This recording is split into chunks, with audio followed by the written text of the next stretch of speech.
Hello बच्चों, ईदगाह कहानी के भाग 2 में आपका फिर से स्वागत है। आज हम अपनी ईदगाह कहानी का भाग 2 पढ़ने वाले हैं।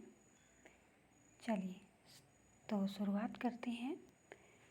चिमटे ने सभी को मोहित कर लिया, लेकिन अब पैसे किसके पास धरे हैं।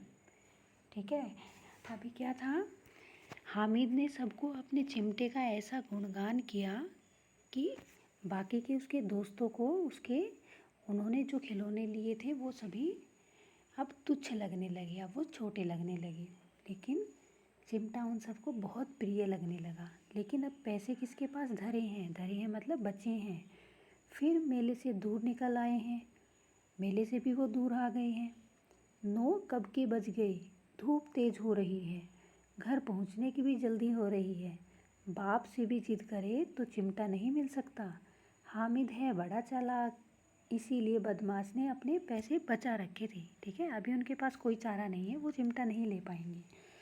अब बालकों के 2 दल हो गए। दल मतलब वो 2 भाग में बट गए। ठीक है, ग्रुप बन गए अब उनके। एक और मिट्टी और दूसरी ओर लोहा। मिट्टी मतलब जो मिट्टी के खिलौने थे वो वाला ग्रुप, जिसके पास वो खिलौना था। और दूसरी तरफ लोहा। लोहा मतलब चिमटा। ठीक है, अगर कोई शेर आ जाए, मियाँ भिश्ती के छक्के छूट जाएं, है ना, एकदम शेर आ जाए तो छक्के छूट जाए मतलब उनको वो एकदम डर जाएगा। मियाँ सिपाही मिट्टी की बंदूक छोड़कर भागे। ठीक है, उसके पास जो बंदूक थी मिट्टी की थी ना वो, तो वो छोड़कर भाग जाएंगे। वकील साहब की नानी मर जाए, सेम वही बात, नानी मर जाए मतलब वो भी एकदम से डर जाएगा। चोगे में मुंह छिपाकर ज़मीन पर लेट जाए। चोगे मतलब वहीं अपनी ड्रेस में, वेशभूषा में अपना मुंह छिपाकर वहीं पर लेट जाएगा। मगर यह चिमटा, यह बहादुर, यह रुस्तमे हिंद लपक कर शेर की गर्दन पर सवार हो जाएगा और उसकी आंखें निकाल लेगा। ठीक है, रुस्तमे हिंद का क्या मतलब था यहाँ पर, जो सबसे बहादुर हो।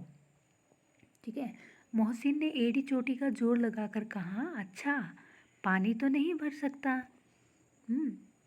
उसने अपने खिलौने की थोड़ी सी यहाँ पर बड़ाई की, गुणगान किया उसका वहाँ पर, क्योंकि भिश्ती पानी भरता है ना, लेकिन चिमटा तो नहीं भर सकता। हामिद ने चिमटे को सीधा खड़ा करके कहा, भिश्ती को एक डांट बताएगा तो दौड़ा हुआ पानी लाकर द्वार पर छिड़कने लगेगा। मतलब क्या बात हुई, अगर वो पानी नहीं छिड़क सकता तो, लेकिन उसमें इतना बल है, वो इतना बहादुर है कि वो भिश्ती को एक डांट लगाएगा। ठीक है, एक उसको हुक्म देगा कि चल भिश्ती चल पानी लेके आ, और फिर वो भागा पानी जाएगा और वो अपने आप छिड़कने लगेगा।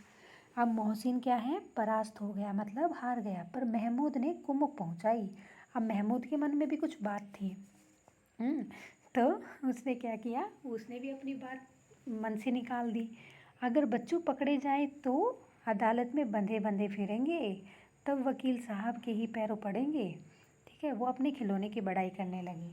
हामिद इस बार इस प्रबल तर्क का जवाब न दे सका। प्रबल तर्क मतलब उसकी बात में बल था। ठीक है, प्रबल मतलब बहुत बल था, बल होना, और तर्क मतलब उसकी जो बात थी उसमें। उसने पूछा, हमें पकड़ने कौन आएगा। नूरे ने अकड़ कर कहा, यह सिपाही बंदूक वाला। ठीक है, हामिद ने मुंह चिढ़ाकर कहा, यह बेचारे हम बहादुर रुस्तमे हिंद को पकड़ेंगे। अच्छा लाओ अभी जरा कुश्ती हो जाए, इसकी सूरत देखकर दूर से भागेंगे, पकड़ेंगे क्या बेचारे। मोहसिन को एक नई चोट सूझ गई। चोट मतलब नई बात। ठीक है, यहाँ पर ये चोट बात के लिए यूज़ किया गया है ये वर्ड। तुम्हारे चिमटे का मुंह रोज आग में जलेगा। उसने समझा था कि हामिद लाजवाब हो जाएगा। लाजवाब मतलब जिसका कोई भी जवाब ना हो। ठीक है, मोहसिन ने सोचा था कि हामिद के पास इसका कोई जवाब नहीं होगा, लेकिन यह बात न हुई। हामिद ने तुरंत जवाब दिया, आग में बहादुर ही कूदते हैं जनाब। आग में कूदना वह काम है जो रुस्तमे हिंद ही कर सकता है ना, बहादुर लोग ही कर सकते हैं ये काम, कोई ऐसा कायर नहीं कर सकता। महमूद ने एक जोर लगाया, मतलब उसने फिर एक जोर लगाया, एक बात बोलनी, सोचा कि चलो एक बात और बोल दूं, जिससे क्या पता हामिद जो है वो रुक ही जाए। लेकिन देखते हैं क्या होगा। वकील साहब कुर्सी मेज़ पर बैठेंगे, तुम्हारा चिमटा तो बावर्ची खाने में ज़मीन पर पड़ा रहेगा। बावर्ची खाने मतलब रसोई घर में जहाँ खाना बनता है, ठीक है। ये फ्रेंड्स हैं जो आपस में बातें कर रहे खड़े खड़े, ठीक है। देखो सभी के हाथ में उनके खिलौने हैं और हामिद के पास उसका चिमटा है।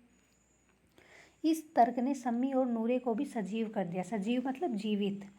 हाँ, कितने ठिकाने की बात कही है, मतलब कितनी सही बात कही है पट्टे ने।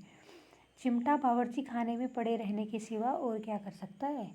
हामिद को कोई फड़कता हुआ जवाब न सूझा तो उसने धांधली शुरू की, ठीक है। कोई कि बिल्कुल अच्छा सा जवाब नहीं सोचा तो उसने क्या किया, धांधली मतलब गड़बड़ स्टार्ट कर दी। मेरा चिमटा बावर्ची खाने में नहीं रहेगा। वकील साहब की कुर्सी पर बैठेंगे वकील साहब कुर्सी पर बैठेंगे तो जाकर उन्हें ज़मीन पर पटक देगा और उनका कानून उनके पेट में डाल देगा, ठीक है। अभी वो लड़ाई की बातें करने लगा। कानून को पेट में डालने वाली बात छा गई, ऐसी छा गई कि तीनों सुरमा मुंह ताकते रह गए। सुरमा मतलब योद्धा, जो बात बातों में लड़ रहे थे, लड़ने वालों को योद्धा बोलते हैं, ठीक है। तो वो मुंह ताकते रह गए, ताकते मतलब देखते रह गए। हामिद ने मैदान मार लिया। उसका चिमटा रुस्तमे हिंद है, उसका चिमटा बहुत बहादुर है। वैसे बच्चे यहाँ पर रुस्तमे हिंद की एक उपाधि एक इंसान को भी दी गई है। दारा सिंह जी, तो दारा सिंह जी थे, है ना, जिन्होंने रामायण में भी एक हनुमान जी का रोल किया था, है ना। उनको रुस्तमे हिंद की उपाधि दी गई थी। तो वो चिमटा जो है उसका, वो भी रुस्तमे हिंद, वो भी जैसे हनुमान जी बहादुर थे ना, हाँ वैसे ही चिमटा भी बहादुर है। अब इसमें मोहसिन, महमूद, नूरे, सम्मी किसी को भी आपत्ति नहीं हो सकती थी। औरों ने 3-3, 4-4 आने पैसे खर्च किए पर कोई काम की चीज़ न ले सके। हामिद ने 3 पैसे में रंग जमा लिया, है ना। सिर्फ 3 पैसे थे उनके पास और सिर्फ 3 पैसे में ही उसने क्या किया, वो सबका सबसे ऊपर उसके खिलौना बताया गया, है ना, चिमटा। सच ही तो है, खिलौनों का क्या भरोसा, टूट फूट जाएंगे। हामिद का चिमटा तो बना रहेगा बरसों, है ना। आप लोगों ने देखा होगा किचन में जो चिमटा है वो तो कई कई सालों तक रहता है, लेकिन खिलौने क्या होते हैं, जल्दी ही टूट जाते हैं। संधि की शर्तें तय होने लगी। संधि मतलब उनके बीच में मित्रता होने लगी। शर्तें क्या क्या उनकी शर्तें बनने लगी, क्या मतलब उनमें क्या था कि चलो हम एक दूसरे से अब कुछ खिलौने एक्सचेंज करेंगे। वो बोले कि ज़रा अपना चिमटा दो, हम भी देखें तुम्हारा, तुम भी हमारा भिश्ती लेकर देखो, ठीक है। वो चिमटा लेने की बात करें और उसको खिलौना देने की बात करें। स्टार्टिंग में हमने देखा था ना, हामिद का मन हो रहा था कि कोई उसको थोड़ी देर के लिए खिलौना लेने दे, हाथ में लेकर थोड़ी देर उसको देखने दे। तो अभी क्या हुआ, चिमटा तो उसने ले लिया और साथ में चिमटे का ऐसा गुणगान किया कि उसके फ्रेंड्स ही उसके साथ खिलौने एक्सचेंज करने की बात करने लगे। अब महमूद और नूरे ने भी अपने अपने खिलौने पेश किए। हामिद को इन शर्तों के मानने में कोई आपत्ति न थी, क्योंकि वो तो चाहता ही था, है ना। चिमटा बारी बारी से सबके हाथ में गया और उनके खिलौने बारी बारी से हामिद के हाथ में आए। कितने खूबसूरत खिलौने हैं। हामिद ने हारने वालों के आंसू पोंछे। मैं तो तुम्हें चिढ़ा रहा था, सच यह चिमटा भला इन खिलौनों की क्या बराबरी करेगा। मालूम होता है अब बोले तब बोले, मतलब वो खिलौने इतने सुंदर थे, चिमटा उनकी कोई बराबरी नहीं कर सकता, क्योंकि खिलौने खिलौने के काम आएंगे, है ना। तो हामिद उनको भी थोड़ी सी सांत्वना दे रहा था। मोहसिन, लेकिन इन खिलौनों के लिए कोई हमें दुआ तो ना देगा, है ना। महमूद बोला, दुआ को लिए फिरते हो, उल्टा मारना पड़े। हाँ, चिमटे के लिए कोई दुआ कैसे करेगा, क्योंकि जब वो अपनी दादी के लिए लेके जाएंगे तो उनकी दादी कितनी खुश हो जाएंगे ना। लेकिन अभी महमूद बोला कि दुआ तो छोड़ो, उल्टा मारना पड़ जाए। अम्मा ज़रूर कहेंगी कि मेले में यही मिट्टी के खिलौने मिले। हामिद को स्वीकार करना पड़ा कि खिलौनों को देखकर किसी की भी माँ इतनी खुश ना होगी जितनी दादी चिमटे को देखकर होंगी। फिर अब तो चिमटा रुस्तमे हिंद है और सभी खिलौनों का बादशाह भी है।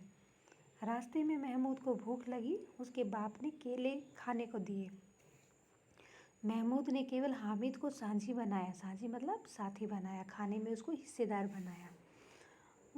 उसके अन्य मित्र मुँह ताकते रह गए। यह उस चिमटे का प्रसाद था, है ना। उस चिमटे की उन्होंने इतनी महिमा हो गई अब उस चिमटे की कि क्या हुआ, अब उसके फ्रेंड्स उसको खाना भी शेयर करने लगे। 11 बज गए, सारे गांव में हलचल मच गई। मेले वाले आ गए। मोहसिन की छोटी बहन ने दौड़कर भिश्ती उसके हाथ से छीन लिया और मारे खुशी के जो उछली तो मियाँ भिश्ती नीचे आ गिरे, परलोक सिधारे।